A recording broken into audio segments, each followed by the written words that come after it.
Is there really a difference between a $10 bottle of wine and a $100 bottle of wine? Okay, maybe that's an easy one, but what about a $25 bottle versus a $50 bottle? I have people ask me all the time, can you really taste a difference in more expensive wines? It's a really good question. And in my last podcast episode, I was talking about 5 things that I wish I had known before becoming a certified sommelier. And one of the topics was price point and being less impacted by pricing and feeling like you have to walk in with an open mind looking at any wine, because I've had some amazing affordable wines and some wines that I expected to be great because of the price point and they kind of fell flat. So today on the show, we are going to be talking about price point. Why are some wines more expensive than others?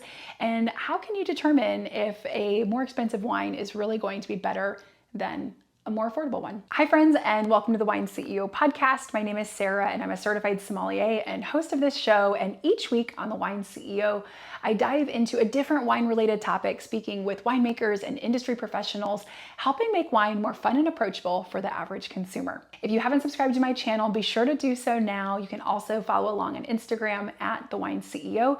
And if you haven't subscribed to my newsletter, head over to thewineceo.com to make sure you can get all of the exclusive, exciting wine content that is unique to my newsletter subscribers. All right.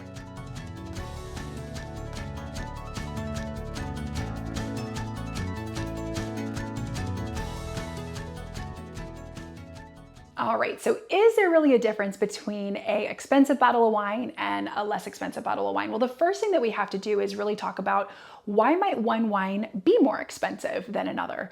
And so I'm going to talk about a couple different topics here that would cause a wine to be more expensive than maybe another that you see. Let's say you're shopping in a store or you're looking at a wine list and you're trying to determine why one could be more expensive than the other. So first thing first, we have to get this out of the way. Marketing, right? Marketing definitely plays a part in any product that we could talk about, right? So whether it's wine, clothing, cars, houses, marketing is going to play a part in the price of an item, because if the item is being marketed heavily and maybe there's a large budget that's needed to be able to push this product, then that wine might be more expensive. And so maybe it sells a lot because the marketing helps it sell, but you also are paying so that there can be marketing dollars used toward pushing that wine. So it could be that there's a bit of a larger budget that this brand has that they're using toward selling that wine. And so you're paying a little bit for the marketing of that wine. Another thing that could go into the price of that particular wine being more expensive than another is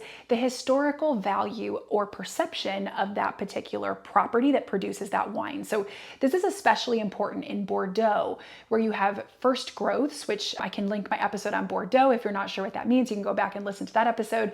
But you have these first growth properties that for many generations have been seen as prestige, premier wine growing properties, and the wineries have been making excellent wines. And so therefore, over many years, they've continued to have this notoriety that they are deserving of a higher price point. You can find brands like this in Napa and many regions around the world now, where the name recognition is synonymous with that region. And because of that, that wine can get a little bit of a higher price point than maybe someone down the street who just started making wine 4 or 5 years ago. And so they're not as well known yet, right? So naturally, if you're looking at a very well-known name or a historical property that has had a lot of great reputation for many years, then it's possible that that one could probably get a little more price point in the market because they know that people will pay to be able to enjoy this exclusive and possibly luxury item, right? So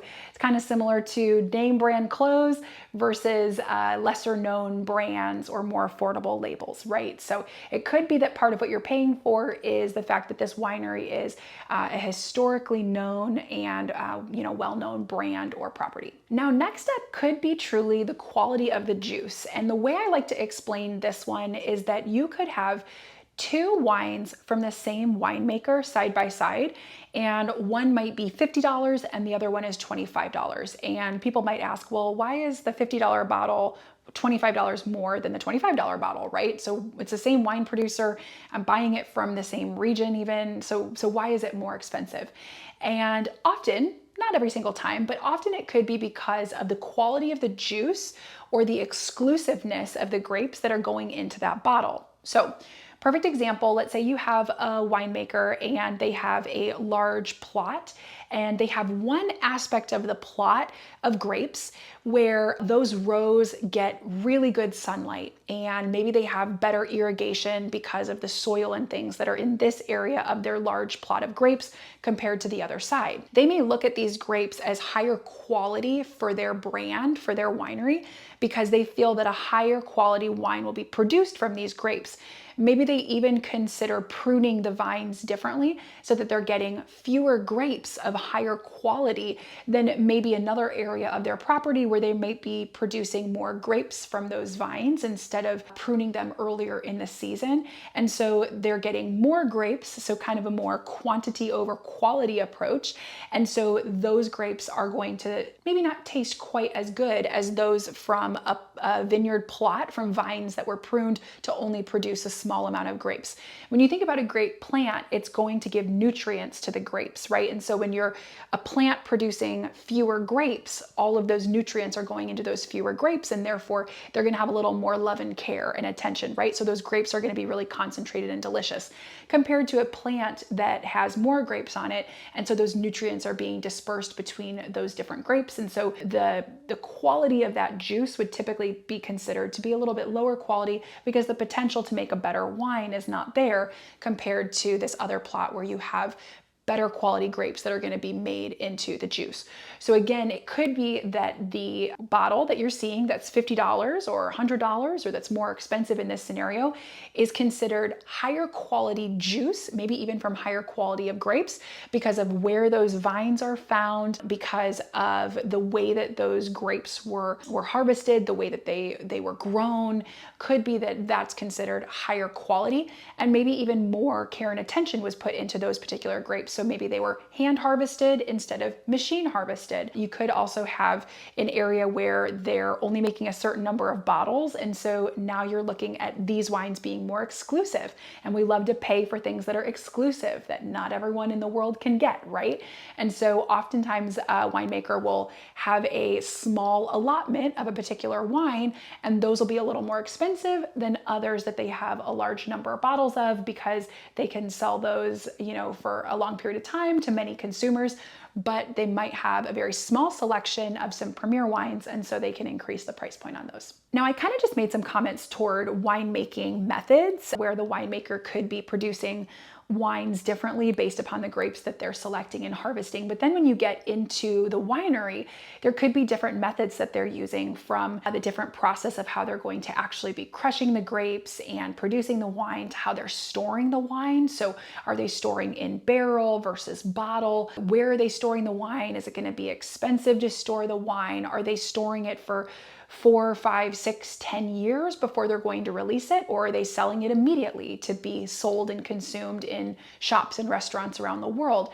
If a winemaker is able to produce the wine and then sell it immediately, that might be more affordable in most cases than having to store the wine maybe in their cellar or in a warehouse or something before they're able to sell it. Now, they might be storing it because they feel that aging is important and key for the final flavor that they want the consumer to experience, but all of those can impact the cost for the winemaker and then therefore the price point that they have to set for the consumer. Now, something that's really hot in the news right now, especially in the United States, is taxes. And I won't get too political here, but we'll just talk quickly about the fact that taxes can really impact the price of a product, right? And so right now what we're seeing is that there are taxes that are being placed on goods that the United States is selling to other countries, and also then in turn that those countries are selling to the United States. And so the tax game can definitely impact the final price point of a wine that a consumer is going to enjoy. So when you're shopping for your wine, whether at a store or at a restaurant,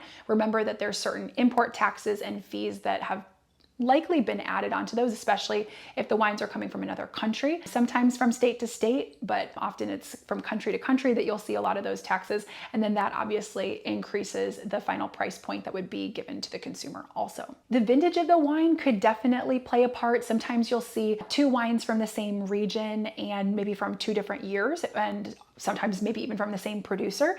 And you might wonder why one year would be more expensive than another, even if it's a younger wine. Maybe I have people ask that all the time. Why is this younger wine more expensive than an older wine? And it's hard to compare the two because age and price point are not always related. It's a totally different topic to talk about aging. And I've talked about aged wine on the podcast here before, and I can link an episode where I talked about aging wine and why you might enjoy an aged wine or not, how not all wines are better if they're aged. I think that's an important topic. But when we're talking about the vintage of when a wine was made, so the grapes were harvested in a particular year, and then that year goes on the bottle, that's called the vintage. The year could have great impact on the wine. So you might have, again, two wines from the same producer. One is a 2005, one is a 2007. And maybe the 2007 is more expensive because in that region of the world, in that wine region, 2007 was considered a better year than 2005. And so because of that, there's going to be more demand for that better product. You could kind of equate it to a clothing brand coming out and they have their, vintage item from a couple years ago. And then you have the new hot color that comes out that everybody wanted in that given time, right? And so because everybody wants that new color because it's trendy right now or it's considered better quality, I guess you could say, then that shirt would sell more. So maybe not the best analogy, but at the end of the day, what you would have are two wines and one is being perceived as higher quality because the vintage was better. And a vintage might be better because the weather was better. And so overall the grapes are considered higher quality, therefore the juice is higher quality. So the winemaker had better potential in how they were going to make a high quality wine from that grape juice. And so that vintage might be more expensive. So that could be a reason why one wine might be more expensive than another also. And then the last reason, I kind of talked about reputation earlier when you talk about reputation of a winery or a winemaker, and the reputation of a wine over time can definitely make it more expensive. So if a particular wine is growing in reputation, it's growing in perception where people are considering it to be a really high quality wine. You could even have a wine that was very affordable when it was made, but maybe years later as people have learned about it and it's been aged, maybe it's now more popular. And so then the reputation has now made it more expensive. So there's a lot of reasons why a wine could be more expensive than another. And so hopefully some of these give you that perception into why a wine might be more expensive. Some of those things would make it seem higher quality in some cases because the winemaking effort that's gone into that wine, which causes more cost, the aging aspect that causes, more storage and fees for the winemaker that's then impacting the overall cost to the consumer. Many times those things are also considered to be increasing the quality of the wine. So many people would say that they wouldn't necessarily expect the same flavors from a $10 bottle of wine as a $100 bottle of wine, right? Or even a $50 bottle of wine, because the assumption is going to be that there's been more time and care and quality and probably better quality grapes and juice that have gone into the production of this more expensive wine than that more affordable wine. Now, when I've talked about price before, I always make the disclaimer that price is not always right and you can't be blinded by a price point, because I've had some amazing wines that were $20 or $25 and I've had some wines that were really expensive that honestly, I just didn't think that they were worth the price point. They fell a little flat. And so I don't think you can always look at price point and say that it's going to be a really good quality wine. It is good to do your research, ask around about the winemaker and the producer, right? But that said, I think the assumption a lot of times will be that the more expensive wine is going to be higher quality. And I would say that there's a bit of a threshold here. So if you are looking at wines that, again, $10 and $100, those are really not fair to compare, because a $10 bottle really has not been a very expensive thing for the winemaker to produce. They're able to make bulk wine and sell it at $10 or even $15, sometimes $20. And so it's likely that there was not a ton of care and attention put into that bottle of wine. And so you can assume it is likely worth the price point that you're getting. Not always, there's always exceptions, but that's probably going to be a safe assumption. Now, for a $100 bottle of wine or a $75 bottle of wine, the assumption would be that it's going to be high quality. And I think we can talk about any other good or product in the same way. Maybe you go out to a nice dinner and you pay $150 a person for this nice dinner. And one person at the table might be really impressed and they love the food, they love the service, they love the atmosphere. But somebody else at the table just kind of felt like it wasn't everything they hoped it would be, and they were disappointed by the price price point that they paid, because we all perceive things differently based on how we perceive money, right? To another person, $500 is a lot of money. And so price perception is really hard in the industry, and it's the same in any type of good or product or service that we're talking about. But I think it's important to remember that there are reasons why the wines are priced different. So it's not all marketing dollars. It's not all just, the winemaker deciding that they've made a great product. There are a lot of external factors that can really impact the wine. You could have ratings and auctions that happen where a particular wine gets an excellent rating, or at the auction, this bottle of wine goes for a really high price point.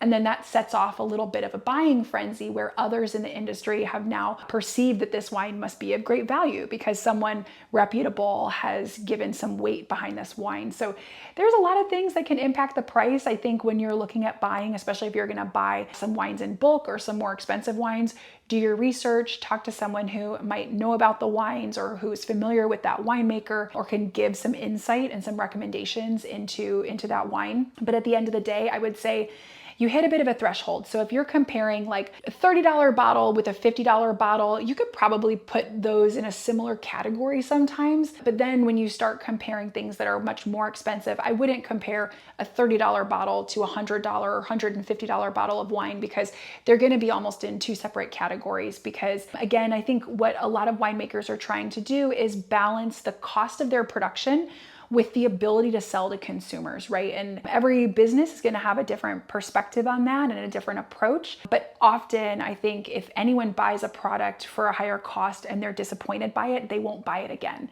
And that's not the intent of any winemaker, right? They need repeat customers just like any business out there. So I think they're looking to make a product that is a value for the price point, right? So they feel that there's that perceived value by the consumer that's the return on investment for the cost that's been given. So I'm probably being very gray here because you can't necessarily just come right out and say that, there's always a difference in price points in wine, because every wine is different and every winemaker will have a different price point and style. But hopefully this sheds a little light for you on why there are things that impact the price point that's set for a particular wine, and how you might be able to think differently as you're approaching buying wine in the grocery store or at the restaurant that you might be, dining at next, and thinking about your perception of price point and how you want to find the right wine. So the question that I always get asked is, all right, Sarah, so how do I look at a wine list and know if an expensive bottle is going to be good? Or how do I walk into a wine shop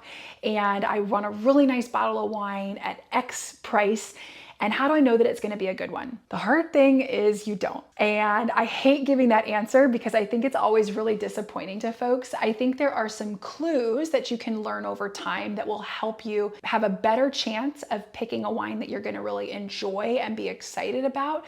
But at the end of the day, wine is a personal experience. And so something that I say is good or that I really enjoy might be different than what you perceive as really delicious. And I think what can help is asking folks who work in that establishment, because they should be familiar with their wine selection, asking them for recommendations, telling them what you typically like to drink and what you're looking for. They'll be able to guide you toward the right purchase. When I was working at Walt Disney World, I would have guests come in and they were celebrating a special occasion, and they would say, well, what do you recommend, Sarah? What do you think we should have with our steak dinner or with our lobster or whatever, right? And I would always try to turn the question back and understand what they were looking for, what they typically enjoy, because I could tell them what I want to drink all day, but that may not be what they enjoy, right? And so I think it's important to remember that wine is such a personal experience. And if you're looking to try a wine of any price point, a little bit of it is going to be experimenting to find what you like. If you're getting new into wine and you're trying to find which varieties or which regions in the world you enjoy, you will have to do a little bit of experimenting. And so I like to do that in some more affordable bottles so that I don't just come out of the gate and buy something really expensive and then I'm disappointed with something because it's not my typical cup of tea, right? So I think you have to explore and experiment a little bit and then ask for help for those who know. And sometimes you will try an expensive bottle and you'll be disappointed. It's part of the game, right? But sometimes you'll be really, really impressed also. And so I think, again, price point is a personal kind of a thing. So you have to decide what you're comfortable putting out there to find something really really excellent that you could absolutely love in the future. Hopefully that helped when you're shopping for wine and when you're thinking about price point. It's definitely a tricky topic, but one that hopefully this helped a little bit as you're shopping for wine in the future. If you learned something new in today's episode, don't forget to like and share it with a friend. You can drop a comment below if you have any questions, or you can send me an email, sarah@thewineceo.com, and I would be so happy to answer. I'm always here to help. Consider me your personal pocket sommelier to help in any way I can. Until next week, friends, I hope you drink something new and delicious, and I will catch you all in the next episode of the Wine CEO Podcast.